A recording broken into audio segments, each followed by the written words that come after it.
Hi అందరికీ నమస్తేనండి. Today నేను ఒక మంచి పరిమళమైన వాసన వచ్చే జవ్వాదు పౌడర్ గురించి చెప్తున్నానండి. చూసారు కదా ఎంత చిన్న బాటిల్ ఎంత మ్యాజిక్ చేస్తుందో. ఇది గుళ్ళల్లో కూడా వాడతారండి. అలానే ఈ చిన్న బాటిల్ మన ఇంట్లో ఉంటే మన ఇల్లు కూడా కోవెల్లాగా అయిపోతుందండి. అంత మంచి స్మెల్తో అంత వాతావరణం అంతా పాజిటివ్ వైబ్స్ చేసేస్తుందండి.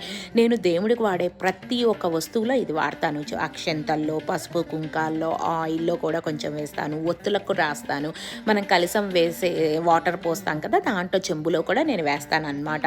మనం ఉర్లీ బౌల్స్ పెట్టుకుంటాం, దాంట్లో వేసుకోవచ్చు. మన బట్టల్లో కూడా కొంచెం ప్యాకెట్ పెట్టేసుకోవచ్చు అనమాట. అంత మంచి వాసన వస్తుందండి. ఎంతో కూడా తీసుకోకలేదు, చిన్న నలక చాలండి. మనం శ్రావణంలో అమ్మవారికి పరిమళమైన వస్తువులే అన్నీ వాడతాం కదా, దాంట్లో ఇదొక్కటి యాడ్ చేసుకుంటే అంత మంచి వాసనతో మన ఇల్లు పాజిటివ్ వైబ్స్తో అంత పరిమళంగా ఉంటుందండి. ఎవరన్నా ఇంటికి వచ్చినా మీ ఇల్లు కోవెల్లాగా ఉంది, ఆ వాసన అంత మైమర్పించేటట్లు చేస్తుందండి.